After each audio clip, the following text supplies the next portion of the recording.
Friends, welcome back. तो friends, अभी का वीडियो है पाकिस्तान के स्कूल बुक्स में हिंदूज के बारे में क्या पढ़ाया जाता है। ओके, तो फ्रेंड्स वीडियो शुरू करते हैं। और वीडियो शुरू करने से पहले यस, अगर आप चैनल पर नए हो और आपने अभी तक सब्सक्राइब नहीं किया तो जल्दी से पहले सब्सक्राइब के बटन और बेल आइकन को क्लिक कर लो ताकि आपको हमारे सारे न्यू वीडियोस के नोटिफिकेशन मिल जाए जैसे हम अपलोड करें।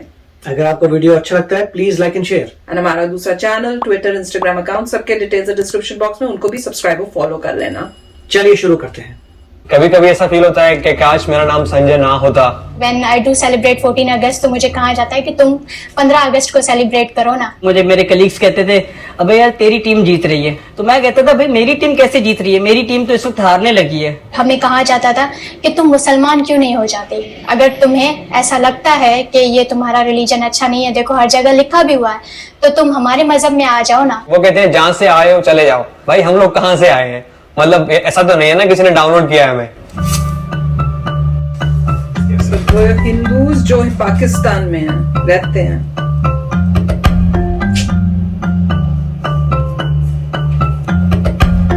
मेरा नाम संजय मथानी है। मेरा नाम राजेश कुमार है। मेरा नाम डॉक्टर सौरभ सिंधु है। मेरा नाम प्रहमंगी है। मेरा नाम डॉक्टर राजवंती कुमारी है।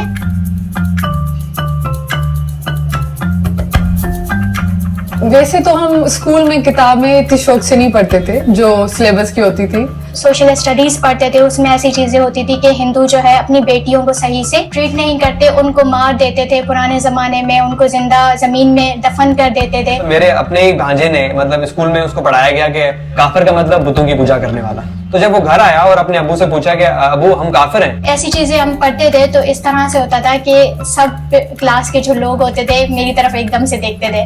वो बच्चे जो हिस्ट्री को ये किताब लेके इस किताब को एज ए हिस्ट्री बुक मानते हैं, उनको लगता है कि पाकिस्तान की जो पूरी हिस्ट्री है ये किताब है।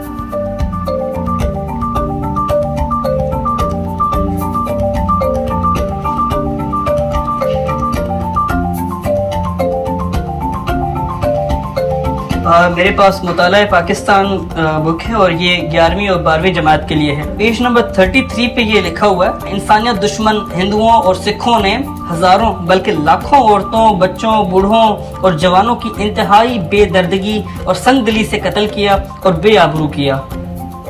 मतलब ये क्या बताने की कोशिश कर रहे हैं इस किताब के अंदर। इंसानियत दुश्मन हिंदू और सिख, मतलब इनकी नजर में ये पहले ही बना हुआ है कि हिंदू और सिख जो होते हैं वो इंसानियत दुश्मन होते हैं, और अगर कहीं राइट्स होते हैं, कहीं फसादात होते हैं तो वो इक्वल होते हैं। यहाँ पर सिर्फ एक साइड की पिक्चर प्रेजेंट की गई है ताकि लोगों के जहन में आ जाए कि हिंदू जो हमारे मुल्क के अंदर पीसफुल माइनॉरिटीज हैं, उनका शायद यही एजेंडा रहा है, इनकी शायद तरबियत भी यही रही है, हमेशा फसादात करते हैं, जबकि हकीकत इससे बिल्कुल बरक्स है। बदकिस्मती से मेरे पास जो है ना वो माशराती उलूम की किताब पढ़ी हुई है जो 8वीं जमात के बच्चों को पढ़ाई जाती है और हमने पढ़ी भी थी।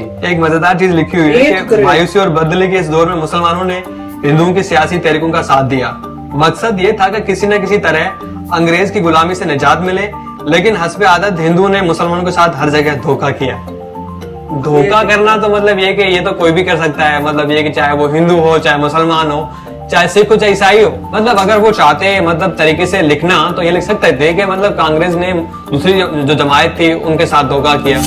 मेरे पास मुताला पाकिस्तान 9वीं और 10वीं जमात। तहरीक खिलाफत के बारे में जिस तरह से पता है उसमें ये एक चीज लिखी गई है, मुसलमान और हिंदू एक दूसरे के साथ मिलकर काम किया, लेकिन ये इत्तेहाद ज्यादा देर ना चल सका और हिंदुओं की मुसलमान दुश्मनी उजागर हो गई। मैं मुसलमानों की दुश्मन कैसे हो सकती हूँ? जिस कंट्री में मैं रही हूँ, मैं मुसलमानों के साथ पली बड़ी हूँ, उनके साथ मैंने अपने त्यौहार सेलिब्रेट किए हैं, उनकी मैंने ईद सेलिब्रेट की है, वो कैसे मतलब हमारी दुश्मनी हो सकती है? मेरे दोस्त हैं जो वो सारे मुस्लिम हैं, वो मेरे रिलीजन की रिस्पेक्ट करती है, मैं उनके रिलीजन की रिस्पेक्ट करती हूँ। बहुत से हिंदू थे जिन्होंने पाकिस्तान बनने के बाद भी काम किया। हमारे बहुत सी हॉस्पिटल्स हैं जो हिंदुओं ने बनवाई। अगर इतनी दुश्मनी होती तो वो हॉस्पिटल्स के बाहर लिख रखते कि यहाँ पे जस्ट हिंदू ही आ सकते हैं, मुसलमान कोई भी नहीं आ सकता है। मुसलमानों की आमद से पहले हिंदू लिबास के मामले में सलीकामंद न थे। वो अपने जिस्म को 1 या 4 चादरों से ढांप लेते थे। मुसलमानों ने पहली दफा लिबास सीने का तरीका राइज किया जो ज्यादा बापर्दा और ज्यादा खूबसूरत था। मेरे हिसाब से लिबास का कोई मजहब थोड़ी होता है, किसी मजहब की कोई यूनिफॉर्म नहीं होती। कपड़ों का ताल्लुक आपका कल्चर, आपकी तहजीब, आपके मुआशरे से ताल्लुक रखती है बात। मुझे जो कंफर्टेबल लगेगा मैं वो पहनूंगा अपने वेदर के हिसाब से, और जिस ओकेजन पे या जिस मौके पे जो चीज पहनना चाहूँ तो वो मेरा राइट बनता है, फ्रीडम है मेरी। इसी बुक के पेज नंबर 2 पे यहाँ पर लिखा हुआ, तंग नजरी ने हिंदू समाज को मफलूज कर रखा था। औरत को फर्वोत्तर मकाम दिया गया था, यानी कि इंफीरियर। क्या लिख रहे हैं ये? हमारे हिंदू मजहब में औरतों को इतने हुकूक हासिल हैं, शायद ही कहीं हासिल हो। हम 5 बहनें हैं, तो हमारी फैमिली में ऐसा कभी नहीं हुआ। इवन इतनी इज्जत और इतनी रिस्पेक्ट दी जाती थी शुरू से। जो कपड़े मेरे लिए आते थे बहनों के लिए भी वैसे ही सेम शॉपिंग होती थी। जो खाना मेरे लिए आता था, उनके जो खिलौने मेरे लिए आते थे, बहनों के लिए भी वही चीजें आती थी। कभी फर्क हमने देखा ही नहीं। हिंदू मजहब में अगर आप देखें तो देवियों की तो पूजा की जाती है। बेटियों को मतलब ऐसे कि घर की लक्ष्मी कहा जाता है कि वो बरकत होती है घर की। लिखा था जिन्होंने, उनके हाथ नहीं कांपे। मुझे लगता है कि उन्होंने बहुत दान साफी किए। ये जो चीज लिखी हुई है ये तो बिल्कुल उलट है। तो मैं क्या पढ़ूं? वो जो मैं देखूं, वो जो मैं पढ़ूं। ये चीज भूल गए कि बहुत से हिंदू हैं जो पाकिस्तान को आगे करने के लिए भी काम कर रहे हैं। आप मजहबी हमागी, रवादारी और काफी ऐसी चीजें सिखाए। मैं इन राइटर्स को और इनके साथ साथ इनके पूरे एडिटोरियल बोर्ड को यही मशवरा दूंगा, होश के नाखून ले लें, निसाब को स्क्रूटनाइज करने की जरूरत है और फौरन जितना कर लें बेहतर है। तो फ्रेंड्स, बहुत ही शॉकिंग वीडियो था ये देख के कि स्कूल की बुक्स के अंदर किस टाइप का नॉलेज दिया जा रहा है। और उस टाइम मैं ये सोच रही थी, हमने भी इंडिया से सारी पढ़ाई की है, हमारी बुक्स में कोई भी इस टाइप का इनअप्रोप्रिएट किसी भी रिलीजन के लिए नहीं लिखा गया, बल्कि हर रिलीजन की बड़ाई की गई है। जो मुगल्स आए उनका भी बहुत उस टाइप से दिखाया उन्होंने कि बहुत मतलब अच्छे लोग हैं या कुछ उस टाइप से। मतलब उन्होंने कभी भी ऐसा बच्चों के दिमाग में नहीं डालने की कोशिश की कि ये इस रिलीजन का है इस वजह से ये गंदा था। हर बारी यही सुख सिखाया गया कि प्यार से रहना है। इंडिया वो एक कंट्री है जहां पे सारे मजहब, सारे रिलीजन्स आपस में प्यार से रहते हैं। अब उसके बाद मैं आती हूँ दूसरे पॉइंट में, जहां पे ये बोल रहे हैं कि जो हिंदू रिलीजन है उसमें लड़कियों के साथ जो है नाइंसाफी की जाती है या उनको बैडली ट्रीट किया जाता है, और जो भी उन्होंने बोला है। अरे आप खुद ही देख लो कि इंडिया में लड़कियां जो हैं हिंदूज में कुछ भी पहन सकती हैं, वेस्टर्न कपड़े, इंडियन कपड़े, कुछ भी।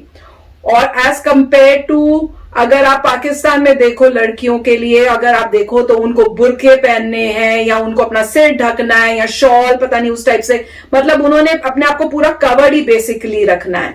और कितनी उनके लिए रिस्ट्रिक्शंस होती हैं वो सारा। और उसके बाद वो जो ट्रिपल तलाक का सिस्टम है, और रिलीजन के अंदर ही इतना कुछ है जिसमें जो लड़कियां हैं या औरतें हैं उनके पास कोई भी कुछ भी कंट्रोल नहीं है, कोई ऐसी चीज नहीं है जिससे वो सेफ अपने आप को महसूस करे। सब कुछ जो है हस्बैंड को मिला हुआ है।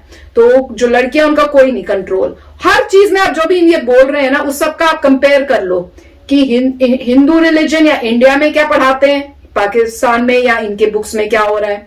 हमारे रिलीजन में लड़कियां जो हैं वो कितनी तरक्की कर रही हैं, क्या कर रही हैं, उनके कपड़े क्या, उनको उनके हस्बैंड्स तलाक करके तलाक दे सकते हैं as compare to this religion. तो आप ये जो भी बातें कर रहे हैं उसमें साफ पता चल रहा है कि बस बच्चों का ब्रेन वॉश कर रहे हैं। पर एक चीज बहुत अच्छी मुझे इसमें लगी वीडियो में कि इन्होंने जो पाकिस्तान में हिंदूज हैं उन्होंने कहा कि हमारे फ्रेंड्स भी जो हैं, हमारे साथ जो क्लास में बैठे हैं, जो मुस्लिम्स हैं, मेरे दोस्त, हम लोग तो एक दूसरे को इस नजरिए से नहीं देखते। वो मेरे हम लोग जब अपने हिंदू त्योहार मनाते हैं तो वो आके हमारे साथ उनको सेलिब्रेट करते हैं। मैं ईद सेलिब्रेट करती हूँ। तो देखो बच्चों के अंदर कुछ नहीं, पर ये किताबों में ऐसी पढ़ाकर वो नफरत जनरेट करने की कोशिश कर रहे हैं, बच्चों के ब्रेन वॉश करने की कोशिश कर रहे हैं। तो ये कहां से आ रहा है ये सबको पता ही चलेगा, और क्यों आ रहा है वो भी हमने बहुत सारे वीडियोस कवर किए जिससे हमें पता है कि किस वजह से ये कर रहे हैं। पर देख के काफी शॉकिंग लगा कि ये स्कूल्स में पढ़ाया जा रहा है और अभी तक किसी ने एज पेरेंट्स या लोगों ने उसके अगेंस्ट आवाज नहीं उठाई कि ये सब डिलीट होना चाहिए। हमारे यहां पर यूएस में कुछ भी इनअप्रोप्रिएट टीचर बोल भी दे तो टीचर को स्कूल से ही निकाल देते हैं। कंप्लेंट आई, टीचर आउट। इतने सारे सिचुएशंस होते हैं कि आपने ये ऐसी बात कैसे बोल दी इस रिलीजन के बारे में या इस एथनिसिटी के बारे में। तो वीडियो बहुत ही आई ओपनिंग था। राइट इसमें अब कई बातें हैं। पहली बात तो ये है कि एक होता है प्रूफ कि मान लीजिए इंडिया आगे ग्रो कर रहा है, इंडिया सुपर पावर बनेगा, इंडिया की इकॉनमी पाकिस्तान से बहुत तेज है, बहुत ज्यादा है, ग्रोथ तेज है भी इकॉनमी ज्यादा। आप देख नंबर 3 है परचेजिंग पावर पैरिटी में, नॉमिनल में 5th है।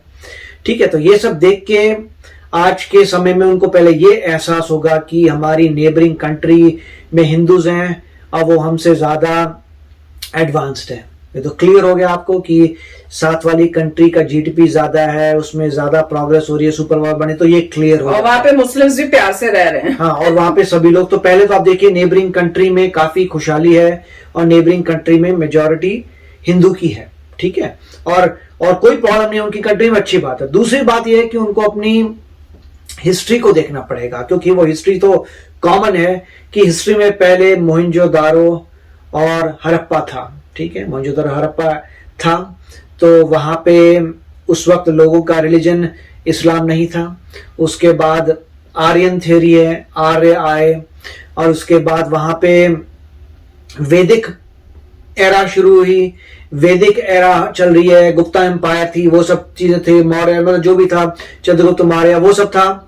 और उसके बाद जो है फिर जो है आप देखते हैं जब उज्बेकिस्तान से जो टर्किश नोमैड्स हैं, नोमैड से उनका टर्किश नोमैड्स, उन्होंने अटैक करना शुरू किया, और वो कंपेयर टू जो उनकी आर्मी आई है वो 1% ऑफ द पॉपुलेशन है, 99% लोकल लोग हैं।